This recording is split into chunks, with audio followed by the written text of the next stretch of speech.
से क्या होता है, सबको लगता है कि मतलब इस पे व्यक्ति पे कोई काम नहीं है। हालांकि लोगों के पास मतलब उनको लगता है कि इंसान इतना फ्री है कि यही सब कर रहा है, बट उसको ये नहीं पता है कि ये कुछ बच्चों को हक दिलाने की बात है। किसी बेरोजगार के घर में नौकरी मिल जाए, किसी के माता पिता का सपना पूरा हो जाए, इससे बढ़िया कुछ भी नहीं है। और जहां कोई संवैधानिक चीज की मांग की जा रही हो, कोई इलीगल चीज नहीं है। तो सबसे पहले मैंने आपको जो पिछले 4 5 6 दिन 7 दिन का जो एक पूरा आपको बता देता हूं क्या क्या किया। सबसे पहले इसमें वकील साहब से सारा डिस्कशन, क्योंकि पुराने 41,520 और 49,568 के भी केस चल रहे हैं। जो 41,520 भर्ती थी, 49,568 जो भर्ती थी, इन दोनों भर्तियों में भी ये वेटिंग लिस्ट वाली जो बात है, इसको लेकर केस चल रहे थे और वो लोग इस केस को हार गए थे। ठीक है भैया, वो केस क्या हो गए थे, कुछ हार गए थे, कुछ केस चल रहे हैं। तो इन सब से भी पूरी बातचीत करनी जरूरी थी। जो भी स्टूडेंट इनको लड़ रहे हैं कि भाई क्या वो ऑर्डर हुए थे, क्योंकि आप लोग पुराने ऑर्डर पे नहीं जा सकते ना, पुरानी चीजों पे, वो तो रिजेक्ट हो जाएगा। तो मतलब इसमें जल्दबाजी नहीं होती है, इसमें बहुत प्लान के साथ। अब किसी भी ऐसे बच्चे को जो पहले केस लड़ रहा हो उससे पूछोगे तो कोर्ट का काम जल्दबाजी का नहीं होता। प्रेयर वगैरह जो होती है, जो उसमें याचिका लगती है, वो बहुत सावधानी से क्या क्या पॉइंट पकड़ रहे हैं नियमावली में, क्योंकि भर्ती होगी तो नियमावली को तो आप चैलेंज कर नहीं सकते। नियमावली का कोई ऐसा पॉइंट पकड़ना पड़ेगा जहां भर्ती बोर्ड ने मनमानी की हो। तो सबसे पहले हमने जो वकील साहब से पूरी चर्चा करके एक पूरा प्लान कि भाई हम लोग क्या क्या किस चीज को चैलेंज कर रहे हैं, क्या हमारा है, वो सारे का सारा हमने ये चीज पूरी कर ली।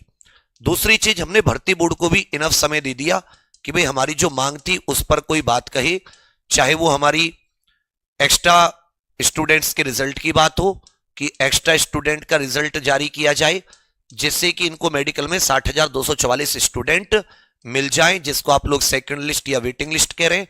अगर उसको वेटिंग लिस्ट कहना बंद कर देंगे तो हमारे लिए इजी होगा, क्योंकि वेटिंग लिस्ट तो एक्चुअल में नियमावली में ही नहीं है। तो हम वेटिंग लिस्ट कह भी नहीं रहे कि वेटिंग लिस्ट जारी करो। हमारा है कि जो आपने 60,244 स्टूडेंट बुलाए हैं, इनमें बस आप 10-15 हजार स्टूडेंट और बुला लीजिए। इससे क्या होगा कि आपको जब मेडिकल पूरा हो जाएगा तो आपको 60,244 स्टूडेंट मिल जाएंगे। उनमें से 60,244 स्टूडेंट्स को आप ज्वाइनिंग दे दीजिए, कोई दिक्कत नहीं है। कम से कम ज्वाइनिंग लेटर इतने जरूर दे दीजिए जिससे कि ये सीट यहां पे खाली रहने की कोई बात ना हो। ठीक है भैया, तो हमने भर्ती बोर्ड को भी समय दिया कि भर्ती बोर्ड की तरफ से कोई रिप्लाई आए, लेकिन भर्ती बोर्ड की तरफ से अभी कोई रिप्लाई नहीं आया। अब हमारे पास क्या क्या ऑप्शन, उससे पहले एक चीज बता दूं कि आपको पता होना चाहिए कि हम लोग किन किन चीजों पर काम कर रहे हैं। तो जैसे कि मैंने आपको बताया था कि ये जो भर्ती है, ये 2015 की संशोधित नियमावली जो 2017 में हुई थी और अगस्त 2017 से लागू है, उसके अनुसार थी। तो इसमें जो रिक्तियों के सापेक्ष शब्द था 2015 में, 2017 में कांस्टेबल में जो नियमावली में संशोधन किया गया, वो कैबिनेट ने, उत्तर प्रदेश सरकार ने यहां पर इसको पूरे को हटा दिया। कहीं भी सापेक्ष शब्द नहीं है।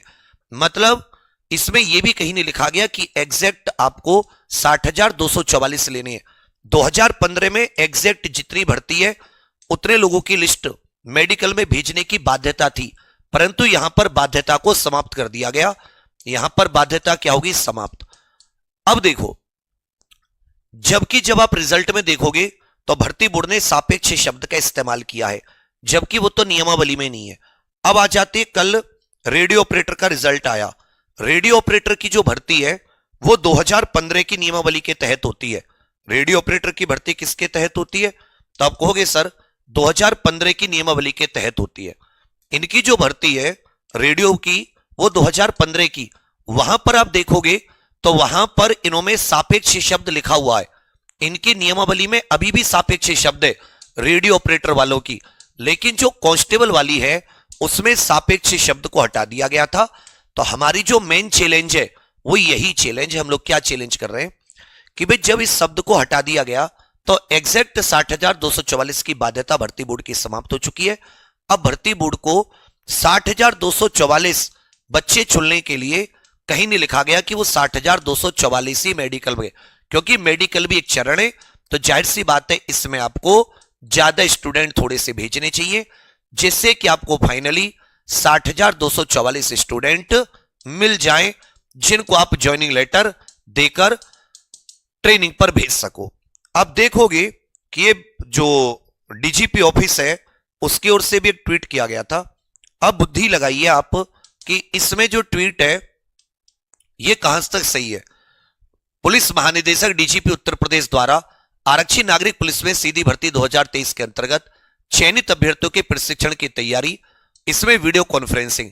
यहां पे क्या लिखा गया, इन्होंने लिखा गया कि देखिए पुलिस का हिस्सा बनने जा रहे हैं 60,244 प्रशिक्षु अभ्यर्थी के प्रशिक्षण की तैयारियों पर इन्होंने मीटिंग की। अभी बताइए इन्होंने मेडिकल के लिए कितने स्टूडेंट भेजे, मेडिकल के लिए कितने स्टूडेंट भेजे 60,244। तो मेरी समझ में ये नहीं आ रही, क्या ये 60,000 के 244 को सभी को ज्वाइनिंग देंगे? फिर अगर ज्वाइनिंग देंगे तो मेडिकल क्यों करा रहे हैं, सीधे ज्वाइनिंग क्यों नहीं दे देते? तो आप कहोगे सर सीधे ज्वाइनिंग नहीं देंगे मेडिकल, और मेडिकल में आप सब इतिहास जानते हैं, आप कितना भी अच्छा बनने की कोशिश करेंगे कि कोई मेडिकल ना हो, बिल्कुल सरल मेडिकल हो, सरल मेडिकल होता भी है तब भी बहुत से ऐसे बच्चे होते हैं जो इसमें अनुपस्थित रहेंगे, ठीक है भैया, और बहुत से ऐसे होते हैं जो ज्यादा ही कोई भारी दिक्कत है तो वो डिस्क्वालीफाई हो जाएंगे, जैसे नोक नहीं है या फ्लैट फुट है या और कोई गंभीर समस्या है उनको। तो इसमें हमेशा ऐसा होता है कि 5-7 हजार वैकेंसी, 5-7 हजार लोग इनको कमी मिलेंगे, तो 60,244 को तो प्रशिक्षण कर ही नहीं पाएंगे। तो अब यहां पर पहली चीज ये भी निकल गई। दूसरी चीज, ये जो इन्होंने रेडियो ऑपरेटर वाली नियमावली है कि इसमें सापेक्ष शब्द है लेकिन कांस्टेबल वाली में नहीं है, वहां पर ये मनमानी कर रहे हैं। तीसरी चीज, ये वो प्रत्यावेदन है जो आपको इस सोमवार को, क्योंकि आज हो गया आपका ये क्या नाम है इसका, बोलते हैं बृहस्पतिवार, ये आपको सोमवार को भेजना है। सोमवार, ये सोमवार पड़ेगा आपका मंगलवार का, मतलब 1 तारीख का नहीं, सॉरी 1 तारीख का नहीं, 31 तारीख का। तो 31 मार्च को सोमवार है, हालांकि वो मार्च की लास्ट डेट है, तो अगर हम लोग 31 को ना करके आप इसको रख लीजिए, या पहले भी भेज सकते हो, उसमें तो कुछ नहीं है। अगर आपके पास कोई आसपास कोई ये है क्या बोलते हैं पोस्ट ऑफिस है, तो पोस्ट ऑफिस के थ्रू आप पहले भी ये प्रत्यावेदन भेज सकते हैं। मैं इसको उस टेलीग्राम ग्रुप पे डाल दूंगा जिससे जुड़ने के लिए मैंने आपको बोला था। इसमें कुछ नहीं करना, आपको ये 2 भेजने हैं। यहां पर आदरणीय पुलिस भर्ती बोर्ड, अध्यक्ष पुलिस भर्ती बोर्ड यहां पे लिख लेना, और दूसरा भेजना आदरणीय मुख्यमंत्री जी उत्तर प्रदेश सरकार। बाकी सब कुछ सेम रहेगा। इसमें वही है कि उत्तर प्रदेश में आरक्षित पदों पर सीधी भर्ती यथासंभव की जाती है। नियमावली 15(5) में संशोधन कर सरकार द्वारा चयन तथा योग्यता सूची में रिक्तियों के सापेक्ष अभ्यर्थी बुलाने की बाध्यता को समाप्त कर दिया गया था, जिससे कि अधिक से अधिक अभ्यर्थी चयन सूची में रखकर चिकित्सा परीक्षण कराया जा सके, ताकि सभी विज्ञापन पदों को भरा जा सके और कोई पद खाली ना रहे। परंतु उत्तर प्रदेश पुलिस भर्ती बोर्ड द्वारा उक्त नियमावली का अनुपालन नहीं किया जा रहा है। बोर्ड मनमानी तरीके से रिक्तियों के सापेक्ष अभ्यर्थी चयनित करके मेडिकल के लिए भेज रहा है, ताकि कुछ अभ्यर्थी मेडिकल में फेल हो जाएं और रिक्तियां पूरी नहीं भर सके। अतः महोदय आपसे अनुरोध है कि 60,244 पुलिस भर्ती में पुलिस भर्ती नियमावली में उल्लेखनीय प्रावधानों को लागू करने हेतु संबंधित को प्रेषित करें, और यहां पर अपना प्रार्थी, और प्रार्थी में यहां पर अपनी पूरी जानकारी, रोल नंबर, सारी की सारी। अब क्या होगा कि तुम मेरे पे तो चढ़ जाते हो, मुझ पे तो मतलब आप लोग कह देते हो कि भैया ये नहीं हो रहा, वो नहीं हो रहा, लेकिन आप अपनी तरफ से क्या प्रयास करेंगे वो कोई नहीं कहेगा। तो 2 प्रयास कर दीजिए। एक तो आप 2 स्पीड पोस्ट कर दीजिए। एड्रेस आप गूगल पे सर्च कर लेना पुलिस भर्ती बोर्ड का और मुख्यमंत्री जी के आवास का या कार्यालय का। तो पोस्ट ऑफिस से आपको स्पीड पोस्ट करनी है। इस लेटर को एक पीले से लिफाफे में डालना, पीला सा लिफाफा होता है, पीले से या सफेद किसी भी लिफाफे में डालना और उस पर स्पीड पोस्ट कर देना। 20, 25, 30 रुपए का खर्चा आएगा। 2 स्पीड पोस्ट करनी है। एक तो पुलिस भर्ती बोर्ड को करनी है, एक किसको करनी है, पुलिस भर्ती बोर्ड को, और एक करनी है ये भर्ती बोर्ड को करनी है, याद रखिएगा पूरा एड्रेस देकर, और एक आपको स्पीड पोस्ट करनी है सीएम कार्यालय को, सीएम ऑफिस को। एड्रेस आपको गूगल पे मिल जाएगा। यह काम कम से कम 10,000 स्टूडेंट जरूर करें, क्योंकि 10,000 और बच्चे बुलाए जा सकते हैं अगर आपने थोड़ी सी प्रोसेस की।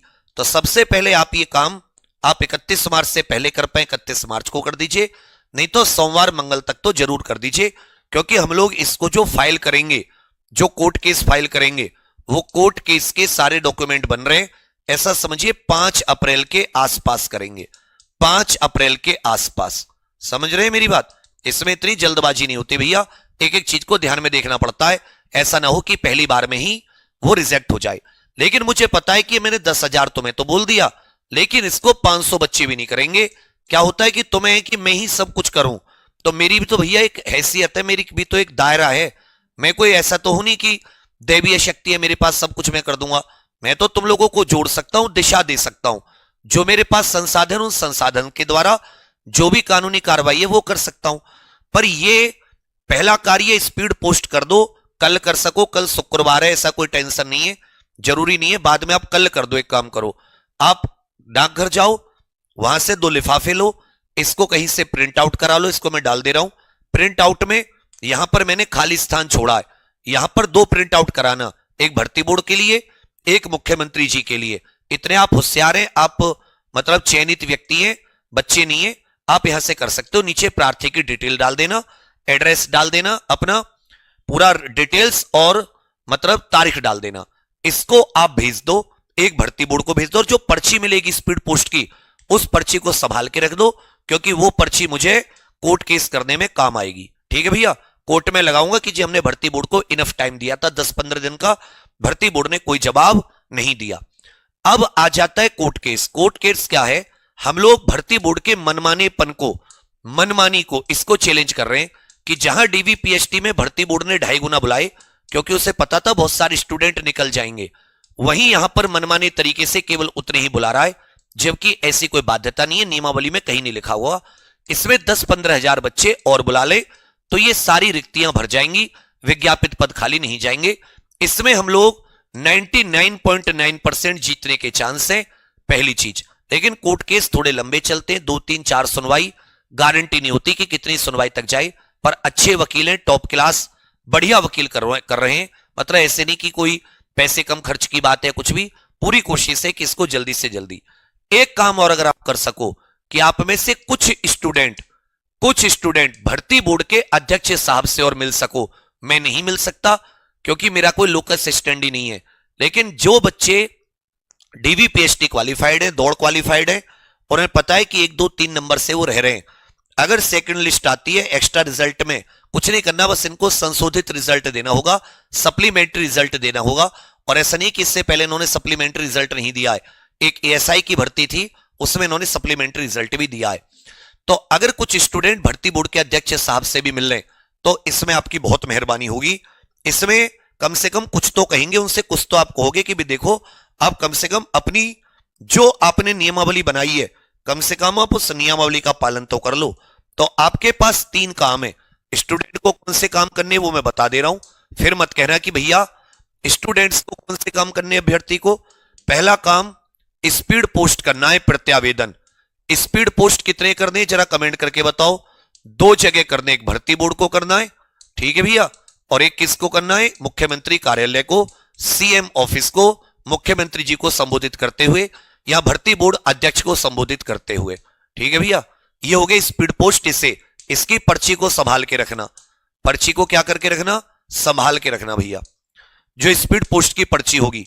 सेकंड काम क्या करना है, सेकंड काम करना है भर्ती बोर्ड के अध्यक्ष साहब से मिलना, भर्ती बोर्ड के अध्यक्ष साहब से मिलना, भर्ती बोर्ड के अध्यक्ष साहब से आप मिलना। आप लोग मिलिए, जितने भी स्टूडेंट आप लोग, कम मतलब ज्यादा संख्या नहीं, वहां पे कोई शोर शराबा कुछ नहीं, उनसे आराम से प्रेम से मिलिए। तीसरी चीज स्पीड पोस्ट हो गया भैया, भर्ती बोर्ड के अध्यक्ष साहब से हो गया, और तीसरी चीज ट्विटर से इस मुद्दे को उठाए रखिए। मेरी एक सीमा है, आप अगर मैं कोई ट्वीट वगैरह नहीं कर रहा तो आप ऐसा समझिए कि ये व्यक्ति एक कोचिंग चला रहा है, और बहुत सारी सी चीजें होती है कि सरकार फालतू में परेशान करे, तो मैं नहीं चाहता बच्चा, मेरे साथ भी बहुत सारे लोगों की रोजी रोटी है, बहुत सारी जिम्मेदारी है, तो प्रेशर रहता है। उस चीज को समझते हुए आप लोगों को मेरी बात समझनी चाहिए। मैं कोई तरह स्वतंत्र व्यक्ति नहीं हूं कि मैं कुछ भी बोल दूंगा, फिर भी मैं अपने दायरे से बहुत ज्यादा जाके बाहर, मतलब अपनी औकात से बहुत ज्यादा जाके सपोर्ट करने की कोशिश करता हूं।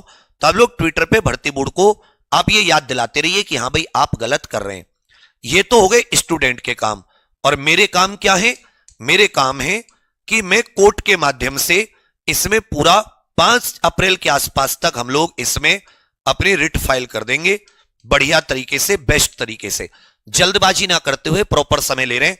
अभी क्या है कि कल हमारी 10th वाली रिट फाइल हुई, मतलब कल जो ग्रुप डी के 10th वाले स्टूडेंट है इनके लिए दिल्ली हाई कोर्ट में मुकदमा है, तो कल उसकी सुनवाई है 28 तारीख। हम लोग थोड़ा इसमें भी लगे हुए थे, एक साथ आप 2 कोर्ट केस नहीं लड़ सकते, ये दिल्ली हाई कोर्ट में, प्रयागराज इलाहाबाद हाई कोर्ट में होगा, तो ये कल हम लोग इससे फ्री हो जाएंगे।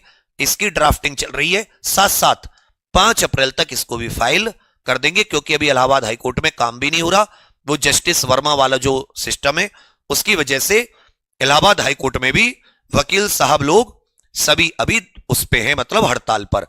तो यहां पर आपको ये 5 अप्रैल तक मेरे द्वारा जो काम है वो हो जाएगा। अब हम लोग अगर सब लोग अपना अपना काम पूरी ईमानदारी से किए, हम लोग ये मुकदमा जीतेंगे, केस जीतेंगे, एक्स्ट्रा रिजल्ट के लिए बच्चे जारी होंगे, मेडिकल होगा, और कोशिश रहेगी कि 60,244 स्टूडेंट को नियुक्ति पत्र मिले। इसमें हम लोग कानूनी रूप से बहुत सबल हैं, क्योंकि हम लोग भर्ती बोर्ड के मनमानेपन को टारगेट कर रहे हैं। इनके पास कोई लॉजिक नहीं है कि इन्होंने 60,244 एग्जैक्ट किस आधार पर बुलाए, क्योंकि ये प्रशिक्षु कैसे होंगे जब इनका मेडिकल बाकी है। इतने पढ़े लिखे विद्वान लोग ऐसी गलती कर रहे हैं, मेरी तो समझ से बाहर है। इन लोगों को समझना चाहिए कि भाई मेडिकल में 60,244 थोड़ी ना, कभी दुनिया में ऐसा नहीं हो सकता, क्योंकि जिसका टेक्नीशियन में रिजल्ट आया है, जिसका सीजीएल में रिजल्ट आया है, एमटीएस में रिजल्ट आया है, जूनियर असिस्टेंट में रिजल्ट है, ऐसे हजारों स्टूडेंट है। ये स्टूडेंट यहां पहुंचेंगे ही नहीं, इन्होंने केवल अपने शौकिया तौर पर एक दिया है।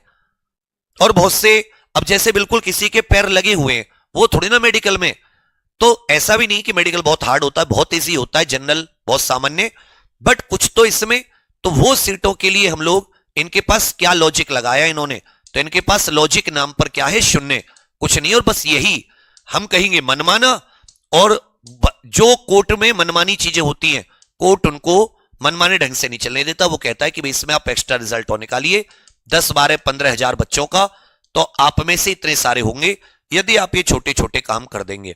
अब मैं वीडियो रोज नहीं बना सकता, रोज मैं आपको आपके अधिकारों के लिए प्रेरित नहीं कर सकता। ये आप सभी, अभी कोई भर्ती आती, फॉर्म भरने की बात आती है, आप सब स्वयं जाके करते। आप समझदार लोग हैं, आप अपना काम कर लीजिए। 3 काम, भर्ती बोर्ड अध्यक्ष साहब से मिल लीजिए, आपस में आप सब मिलके स्पीड पोस्ट कल या परसों में कोशिश करिए। ये मैं प्रत्यावेदन टेलीग्राम ग्रुप पे डाल दे रहा हूं, जो मैंने बनवाया था आप सभी के लिए, याची वाला। याचियों में भी नाम डालने की सबकी कोशिश रहेगी, परेशान मत होइए। और ट्विटर के माध्यम से भी आप लोग कोशिश रहिए। मेरी तरफ से मैं यहां कोर्ट केस में पूरी तरीके से आपके साथ हूं। 5 अप्रैल तक हम लोग इसको कोशिश करेंगे कि रिट हाई कोर्ट में, इलाहाबाद हाई कोर्ट में फाइल हो जाए, और तगड़े तरीके से लड़ेंगे। केवल रिट फाइल करना नहीं, हम लोग पूरी मेहनत करके लड़ेंगे, पूरी पैरवी करके लड़ेंगे। हमने सारे पॉइंट बना लिए, अच्छी पैरवी करेंगे, अच्छे ढंग से लड़ेंगे। अब इसमें आप लोग बताइए और मैं क्या मदद कर सकता हूं। इससे ज्यादा बच्चा मेरे पास अभी पॉसिबल नहीं है कि मैं आपकी कुछ और, हां एक मेरे पास इको गार्डन वाला ऑप्शन और है, पर वो तब है जब मतलब बहुत सारे बच्चे चाहें कि हाँ भाई हम इकट्ठे हो सकते हैं तब, लेकिन उसमें थोड़ा सा मतलब रिस्क है कि आप बार बार सरकार के खिलाफ, एक टीचर के तौर पर मैं नहीं जा सकता, मेरी भी एक है, और मुझ पे ऑलरेडी बच्चा बहुत ज्यादा, मैं चीजों में फंसा हुआ हूं, मुझे निकलना है। मैं मतलब किसी सरकार का कोई उनकी मतलब उसमें, मतलब इसको आप उसमें मत समझिएगा, मेरी स्टेज पे आके समझना है कि व्यक्ति जितना भी हो पा रहा है उतना कोशिश करता है। इसमें चाहे अब मैं नंबर बना रहा हूं, चाहे मैं अपने पैसे खर्च करके खुद को परेशान कर रहा हूं, या मैं जो भी, क्योंकि ना मुझे लोग जानते, ना मेरी पढ़ाई की लोग जानते, ना मेरे पढ़ाई हुए से कोई व्यूज आते, तो मुझे यही सब करना पड़ता है। तो अगर ये लांछन लग रहे हैं तो उसमें मुझे कोई आपत्ति नहीं है, क्योंकि मेरा कार्य ना तो अवैध है, ना गैर कानूनी, ना असंवैधानिक है। मैं संवैधानिक मांग कर रहा हूं और संवैधानिक रास्तों का पालन कर रहा हूं। ये मेरी तरफ से हो गया, ये आपकी तरफ से हो गया। आप अपना ईमानदारी से काम कर दिए, मैं अपना ईमानदारी से काम कर दिया। आप में से जो 5-7-8 हजार खाली रहेंगी सीटें, आप में से 5-7 हजार बच्चे ट्रेनिंग पर चले जाओगे। बस ये मैं आपकी तरफ से निश्चित, अपनी तरफ से आपको निश्चित रूप से कह रहा हूं। अब बार बार मैं वीडियो नहीं बना पाऊंगा, और अब ये मत कहिएगा कि आदमी हाथ पे हाथ रखे बैठा है, वो कभी नहीं हो सकता। अगर कोई चीज बोली है तो जब तक उसको या तो मतलब निबटी ना जाए, बिल्कुल 2021 वाले में बहुत ज्यादा एक अंदर वो है कि उसमें बहुत ज्यादा डराना धमकाना बहुत कुछ हो गया था। नोएडा ऑफिस था मेरा, मैं मतलब बुरी तरीके से उसमें फंसा हुआ था। नहीं तो आदमी जितनी कोशिश होती है, मैं तो बहुत छोटा सा इंसान हूं, बड़े बड़े लोग पुलिस के सामने डर जाते हैं, आप भी जानते हो, तो फिर आदमी क्या ही करता है। सरकार से तो आप नहीं लड़ सकते, बट हाँ यदि आप सब लोग यूनिटी में रहें और एक साथ, इसलिए मैंने कहा था वो ग्रुप ज्वाइन कर लो, उसमें सारी अपडेट आती रहेंगी। अभी प्रत्यावेदन डाल दूंगा, इसके 2 प्रिंट आउट निकालो। सेवा में वहां पर भर्ती बोर्ड अध्यक्ष उत्तर प्रदेश पुलिस भर्ती एवं प्रोन्नति बोर्ड लखनऊ, नीचे अपना प्रार्थी, और सेवा में माननीय मुख्यमंत्री श्री योगी आदित्यनाथ जी, मुख्यमंत्री उत्तर प्रदेश सरकार, पूरा उनका एड्रेस। बढ़िया स्पीड पोस्ट कीजिए, पर्ची संभाल के रखिए, भर्ती बोर्ड के अध्यक्ष साहब से मिल लीजिए, ट्विटर के पे लगे रहिए पूरी तरीके से, और मेरा जो काम है वो है कोर्ट का, इससे मैं पूरी तरीके से करूंगा। अब बताइए यहां पे कोई दिक्कत? बहुत अच्छा पॉइंट है हमारे पास, और इतना अच्छा पॉइंट है, सोचो भर्ती बोर्ड ने एक भी बार ट्विटर पे रिप्लाई नहीं किया। वो ओबीसी SC ST लिस्ट में जो कुछ सरनेम का इश्यू था उस पर 2 बार ट्वीट किए नहीं कि इसी भर्ती बोर्ड ने, क्योंकि वहां भर्ती बोर्ड सही है, उसको लगता है भर्ती बोर्ड ने कि हमने तो डॉक्यूमेंट जांचे, हम लोग सही हैं, तो डिफेंड कर रहा है। यहां भर्ती बोर्ड को पता है कि उसके पास गलती हुई है, वो गलत है, तो वो डिफेंड नहीं कर रहा। आप किस लिए सही है, कोई आपसे पूछे कि आप सही है गलत है, तो आप ये कह देना, अगर भर्ती बोर्ड इतना ही सही है तो ट्विटर पे हमारी बात का रिप्लाई क्यों नहीं कर रहा? क्योंकि उसने जाति प्रमाण, जाति वाले मामले में, कास्ट में, उसमें सरनेम में उसने पूरी ट्वीट किए 2-2 बार, क्योंकि वहां भर्ती बोर्ड को लगता है वो सही है। यहां क्यों नहीं कर रहा? क्योंकि भर्ती बोर्ड को पता है कि यहां उसने गलती करी है। जब नियमावली में सापेक्ष शब्द नहीं है, अब भर्ती बोर्ड अपनी गलती मानेगा तो मुख्यमंत्री जी के पास मामला जाएगा, तो भर्ती बोर्ड खुद को संत दिखाने के लिए मुख्यमंत्री की नजरों में क्यों आना जाएगा? अभी तो यही एक गड़बड़ है, इसी को हम लोग पकड़ के चल रहे हैं, और हम लोग बहुत सही है कानूनी रूप से। ठीक है भैया, आ जाती है मेडिकल की बात। मेडिकल आपके अप्रैल के फर्स्ट वीक में हो जाएंगे। जो 60,244 लोगों का रिजल्ट आया है, आपको कोई मतलब नहीं है, आपकी कोई टेंशन नहीं है, आप मस्त, आपकी भर्ती का कोई नाम ही नहीं है। आप 60,244 का, हमें आपसे कोई मतलब ही नहीं, हमें तो केवल भर्ती बोर्ड से मतलब है बच्चा, कि जो सीट खाली रहे आप उनके लिए अतिरिक्त लोगों को मेडिकल करा दीजिए। तो अगर कोई आपसे कहे कि ये तो 60,244 भर्ती को ऐसे वैसे, बच्चा तुम लोगों के लड़ लड़के यहां तक भर्ती को जल्द से जल्द कराने के लिए सब कुछ लगे हुए थे, तो तुम लोग जितने आप में से स्वस्थ हैं, मेडिकली फिट हैं, सब लोग ट्रेनिंग पर जाओगे, कोई टेंशन नहीं है। ठीक है, आप लोग मस्त रहिए, चादर तान के सोइए, और जब नींद टूट जाए बढ़िया ऐसा ही आगे की पढ़ाई कीजिए, जितना सिलेबस हो पाए कवर। ये तो उनकी बात है कि जो 1-1, 2-2, 3-3, 4-4 नंबर से रहे, क्योंकि कम से कम 10% मेरिट सब में थोड़ी थोड़ी डाउन होगी, क्योंकि ये वैकेंसी 10-12 हजार बच्चे 10-20% होते हैं, उतनी ही मेरिट डाउन होगी, तो वो लोग भी मेडिकल को जा पाएंगे। यही बस मेरा इसमें लक्ष्य है, उसी के लिए मैंने पूरे प्रयास जारी कर रखे, इतना सा है। बाकी और कोई विचार हो तो आप लोग कमेंट करके बता दीजिएगा। ये काम करोगे, पहले ये बता दो, तुम अपना काम कल परसों तक निपटा दोगे? ये सबसे पहले मुझे ट्विटर पे ही ये पर्ची, जब तुम स्पीड पोस्ट कर दो तो मुझे ट्विटर पे टैग कर देना KMRVIVK, ये मेरी ट्विटर आईडी है KMRVIVK14। तो जब आप ये पर्ची कर दो, जब स्पीड पोस्ट कल या परसों में कर दो, तो आप मुझे यहां पे ट्वीट कर देना, मुझे टैग कर देना, जिससे मैं भी समझूं कि 100, 200, 500, 1000, 10,000 ने, अगर 10,000 स्टूडेंट ये स्पीड पोस्ट कर देते हैं तो कोई माई का लाल नहीं है जो आपके एक्स्ट्रा रिजल्ट को रोक पाए। मतलब भर्ती बोर्ड और मुख्यमंत्री जी खुद इतने वो हैं कि वो इस पर कार्रवाई करेंगे कि इतने बच्चे परेशान हो रहे हैं, तो इनका क्यों ना, क्योंकि इनमें कहीं भी उनको किसी कानून का उल्लंघन नहीं करेंगे, पर भर्ती बोर्ड तक बात तो पहुंचे कि हाँ बच्चे परेशान हैं। मतलब भर्ती बोर्ड नहीं, मुख्यमंत्री जी तक, भर्ती बोर्ड तक तुमने ट्विटर से पहुंचा दी। अब जो एक सही तरीका होता है पत्र के माध्यम से, वैसे भी पहुंचा देते हैं। तो अब आपके ऊपर है कि आप करें ना करें। मैंने अपना दायित्व पूरा निभा दिया। अब बच्चा मैं आपके हाथ पकड़ के तो स्पीड पोस्ट करा नहीं पाऊंगा, खुद के लिए तो कुछ तो आपको करना ही पड़ेगा इतनी गर्मी में। आप सोचे कि घर पे बैठ के सबको न्याय मिल जाएगा,